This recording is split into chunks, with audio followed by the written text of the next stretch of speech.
Good morning students.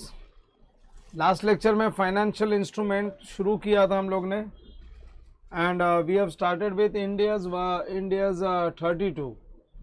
हम लोग ने इंडियाज 32 शुरू कर दिया था। This is what we started with classification of financial instrument Ind AS 32। ये हम लोग ने शुरू कर दिया था और क्लासिफिकेशन की एक मैंने लंबी लिस्ट दी थी तुम लोगों को। देखो लास्ट लेक्चर में जो जो चीज़ें हम लोग ने कवर की थी, मैंने एक तो बताया था 3 सेट है अकाउंटिंग स्टैंडर्ड, ये कैंसिल हो चुका है। इंस्टीट्यूट ने आईसीआई ने ये विड्रॉ कर लिया है।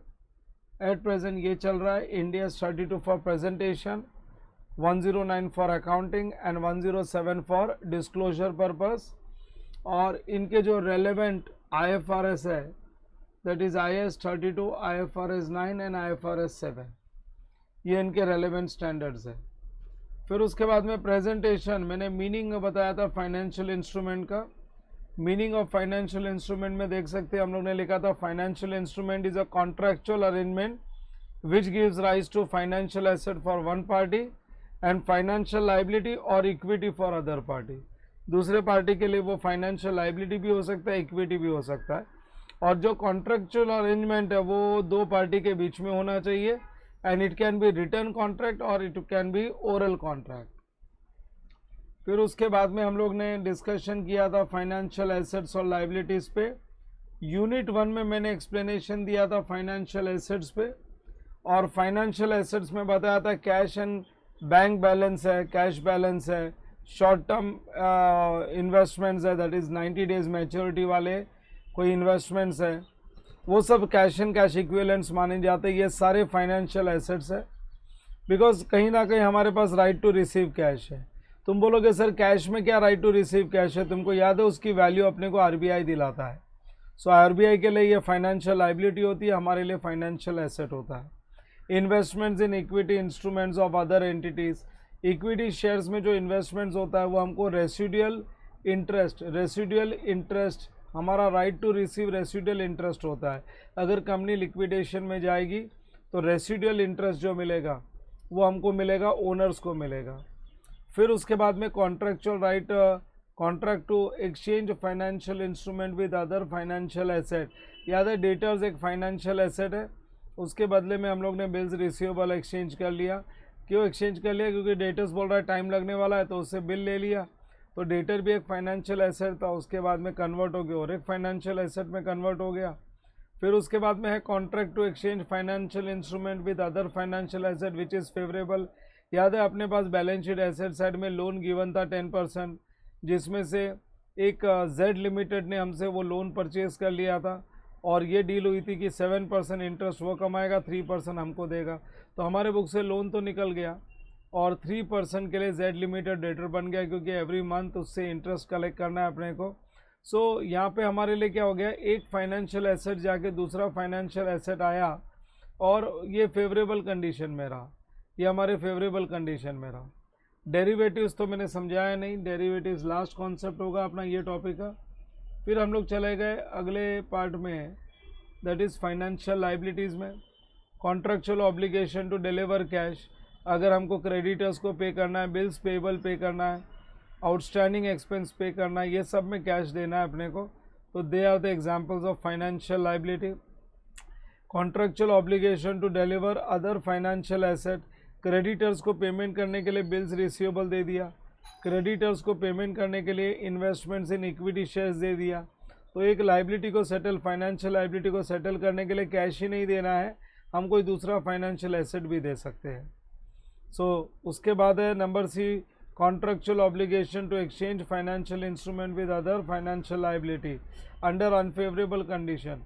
इफ़ यू रिमेंबर दिस, मैंने तुमको बताया था मैंने एक लोन लेके रखा है 10%, वो लोन का मैंने फर्स्ट इंस्टॉलमेंट पेमेंट किया, सेकेंड इंस्टॉलमेंट नहीं पे किया, थर्ड इंस्टॉलमेंट पे नहीं किया, मैं डिफ़ॉल्टर बन गया। तो मैंने बैंक के साथ क्या अरेंजमेंट किया, ये लोन अकाउंट आप क्लोज़ करो और मेरा एक नया लोन अकाउंट ओपन कर लो। सो पुराना लोन अकाउंट क्लोज हो गया, एक नया लोन अकाउंट ओपन हो गया, और जो नया लोन अकाउंट ओपन हुआ है उसमें अब क्या है, बैंक ने एक तो पेनल्टी और पुराना जो मैंने इंटरेस्ट नहीं दिया था वो ऐड कर दिया, और मेरे को रेट ऑफ इंटरेस्ट भी वो हाई लगा सकता है क्योंकि उसको थोड़ा रिस्क लगता है हमारे से। सो यहाँ पे क्या है, एक फाइनेंशियल लाइबिलिटी, लोन एक फाइनेंशियल लाइबिलिटी, वो एक्सचेंज करके दूसरी फाइनेंशियल लाइबिलिटी बनी, लेकिन अब मेरे लिए वो कंडीशन अनफेवरेबल है, वो मेरे लिए अनफेवरेबल कंडीशन है। सो ये मैं समझा चुका था। और फिर उसके बाद में देख लो, मैंने list of financial assets and liabilities, इसमें भी डेरिवेटिव्स पहले नहीं करवाया, मैंने यहाँ पे list of financial assets and liabilities दे रखी है।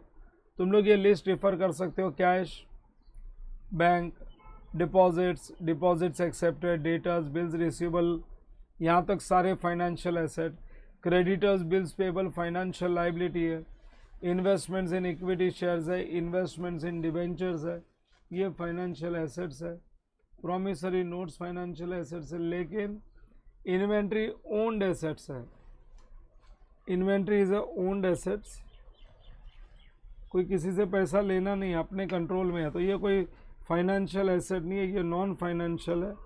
टेंजेबल फिक्स्ड एसेट्स, ये भी नॉन फाइनेंशियल है, और इनटेंजेबल, ये भी नॉन फाइनेंशियल है। ये अपने ओन्ड एसेट्स होते हैं ना, जब तक बेचेंगे नहीं तब तक कोई राइट टू रिसीव कैश थोड़ी होगा, तो ये नॉन फाइनेंशियल एसेट्स है। हाँ, advance given for goods and services, इसका सेटलमेंट कैश में नहीं होगा, इसका सेटलमेंट गुड्स और सर्विसेज में होगा। Advance given for goods, advance received for goods and services, इसका सेटलमेंट जो होगा ना वो कैश में नहीं होगा, न यहाँ पे ना तो ऑब्लिगेशन टू पे कैश है, एडवांस गिवन में राइट टू रिसीव कैश नहीं है, राइट टू रिसीव गुड्स और सर्विसेज है। एडवांस रिसीव्ड में राइट टू पे कैश नहीं है, right to give, right to pay cash होता तो ये फाइनेंशियल लाइबिलिटी होता, यहाँ पे गुड्स और सर्विसेज जाएगा। अच्छा, गोल्ड जो है वो भी नॉन फाइनेंशियल, क्योंकि वो ओन्ड आइटम है, वो अपने एसेट के तरह ही है, लेकिन जो गोल्ड बॉन्ड्स होता है वो एक फाइनेंशियल एसेट है, वो एक फाइनेंशियल एसेट है। जो भी मैंने लास्ट लेक्चर में करवाया था, एक बार मैं सब कुछ रिपीट कर रहा हूँ।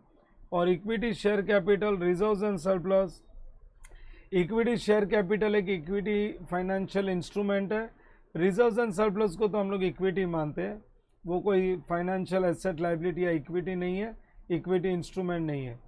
रिडीमेबल प्रेफरेंस शेयर्स है, डिवेंचर्स है, यहाँ पे अपने को ये फाइनेंशियल लाइबिलिटीज़ है।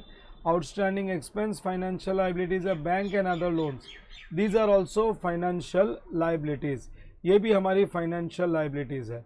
सो देख लो, जितना मैंने लेक्चर में करवाया था, फर्स्ट लेक्चर में करवाया था, वो मैंने कंप्लीट एक बार तुमको रिकैप दे दिया है। I have given a complete recap of the first lecture.